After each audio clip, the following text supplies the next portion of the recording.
Ahorita, Partido MEP, Movimento Electoral do Pueblo, está recordar 37 anos passados com o nosso libertador e fundador, senhor Bertico Cruz, tem feliz memória a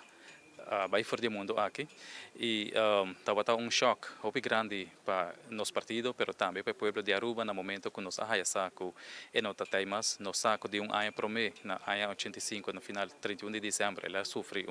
acidente trágico e essa aqui a conduzir na jeco depois ela faleceu. Awe, nos recordar seu falecimento, essa aqui está evento que nós está situando para sobre a nossa visa. Ora que o stop de recordar defunto e ora aí está stop de existir. Pero nós sabemos que toda a luta que o senhor Bertico Cruz faz para nós, para Aruba, mita que o movimento electoral do pueblo e seu veículo, e motor, e fundeixe que ele traga para a luta de status à parte, a autonomia de Aruba, nós segue recordar e nós segue com a luta que ela segue. Mita que para nós é muito importante,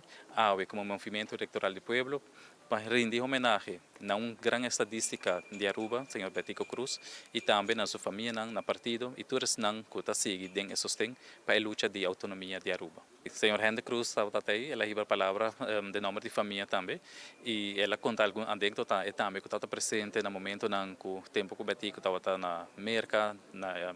Houston, de Chicago, da Miami, de tratamento no médico, depois ela foi trasladada para o hospital na Holanda, na Maastricht, na Utrecht. E ela conta com esse não estava bem. E segundo sua anedota, promete luna nang ahasi test na ribabetico e ela bisa fluid spinal fluid que estava tendo com nasi test com ele, não estava tendo rastro nan de sangue tinche.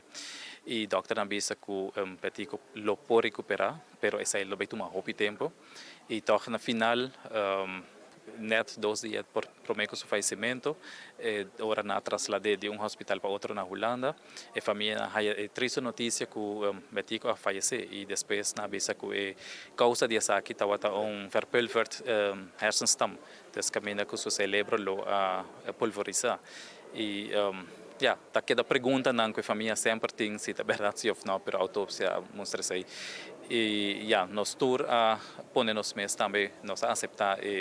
pérdida e despedida de grande libertador, pero pensei sempre riba sua fecha de falecimento também nos está recordando, tanto na sua fecha de nascimento, que é dia nacional, pero também dia que ela faleceu.